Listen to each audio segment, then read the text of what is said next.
Hi, my name is Shomi Mitro. I'm the writer-director of Bhindeshi Tara. I would firstly like to thank our backers. We have 7 backers on our crowdfunding page on Indiegogo. Uh, I'd like to thank them. And this is Arvind, my producer. He's sitting in Australia. I'm in India. Bhindesh means foreign land, and Bhindeshi means from the foreign land. So, and Tara means star, star that twinkles in the sky. Calcutta is the setting of this story. It's a Bengali film, and I've been born and brought up in Calcutta myself. And I had set out to make a documentary while I was in the Film Institute in Calcutta. And that point of time, I did not intend to make a documentary on Armenians as such.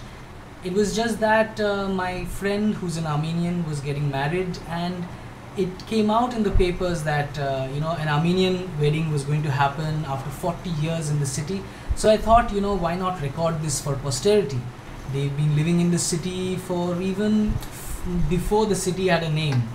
So for centuries they came through the Silk Route, and they have been staying in this city primarily because Armenia is a war-ravaged nation, as many of you would know. And they live basically they have a huge diasporic population. It's just sad that the community has dwindled down to a few handful today.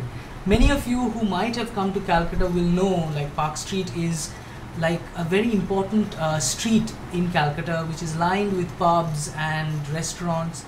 It was a very vibrant place at one point of time because this was a place where a lot of music culture came into being, and it is also surrounded by Anglo-Indians living close by, Armenians living close by. So it's a very interesting space, much like you could compare it to like a city center, like a Times Square perhaps. And it's one of the oldest parts of the city, and the buildings were all built by Armenians. While I was walking down this road, Vache, who is an Armenian musician who's there in my documentary, he pointed out to me to a building saying that, you should go and meet, there's this woman there who lives there. She's around in her 70s, and she has an interesting story to tell.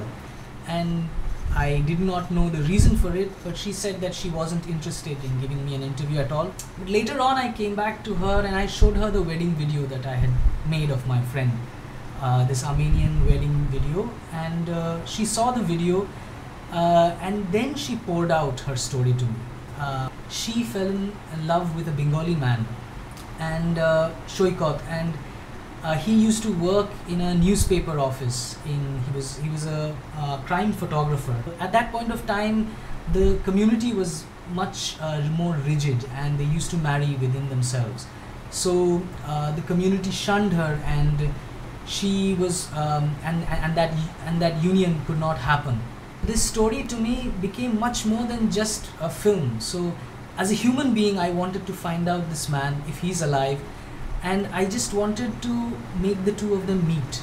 So I tracked him down from the newspaper office to his house, and then I went to his retirement home where he was living in the outskirts of the city. I told him that, I'm making a documentary on old age home people, and I'd like you to come to the city with me for an interview. But my whole intention was basically to make the two of them meet, and I just want to see what happens in front of my eyes after such a long time when two people meet. Unfortunately, her building caught fire the day I was bringing him into Park Street to meet her. The building is Stephen Court. It was a fire which happened in March 2011. It's quite well documented. You'll see news articles on the internet. And so I took him to a cafe, I made him sit there, and then I told him my entire intention, this story. And I remember him looking at me with a blank stare, and I'll never forget that stare, because I felt that maybe I had crossed a line, maybe I shouldn't have played God. It was curiosity on my side which made me track down this story, and being a story maker myself, I wanted to give it like a sort of a spin and a sort of a completion from myself. But life is not like a story. Unfortunately, she died in that fire, And since then, I've been living with this tale, and I thought that why don't I put this down as a story, fictionalize it, and write about their love story, what it might have been. It's a completely fictional take of that period of time in the 70s. 70s is also a very important time in world over because there's a whole cultural enlightenment happening. There's a youth revolution happening. Mao Zedong is already in power. Chinese cultural revolution has happened, and Vietnam is happening. So the flower generation has come in, and in Calcutta, the Naxalbari movement happened.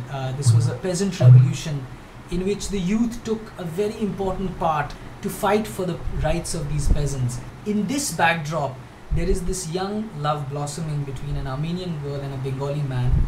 And I've also pitted this couple with another couple. So I have a Marwari businessman who comes from a very low background but is very aspirational, ambitious, and he has gone up the ladder in a very difficult way, and he has had to resort to notorious ways.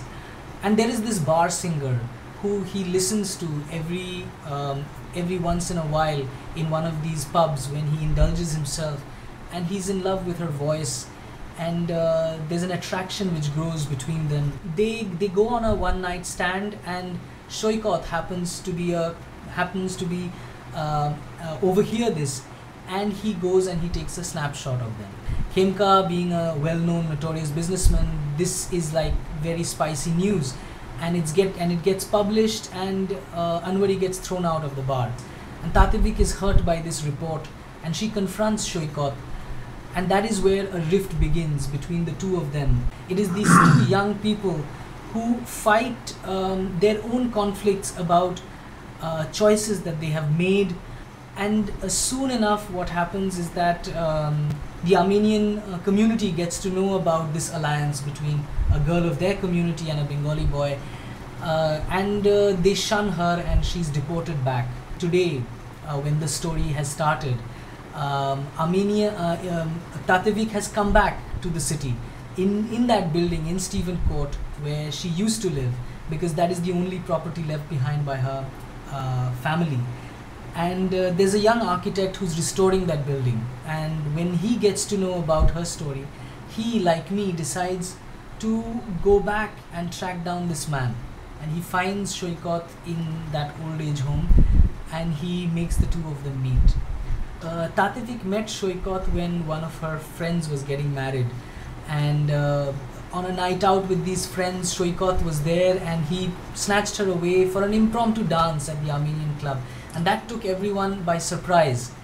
And today, once that building has got renovated, it's in that same Armenian club where Shoikot is brought by this architect, and Shoikot plays the oud, which is an instrument used in Armenian folk music, and he plays the oud in front of an audience, unknown to him that in that audience Tativik is also seated. And once that concert gets over, they see each other, and the entire crowd is milling and moving away.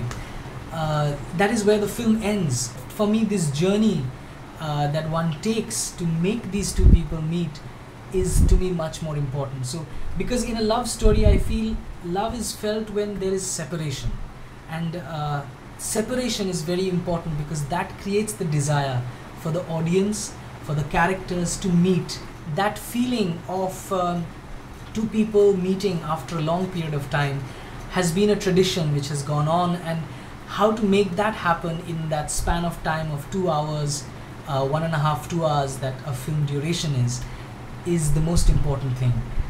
I'll ask Arvind to speak now, since he's the producer, and I'm basically, a question would be that what about the story attracted him to be involved in this project?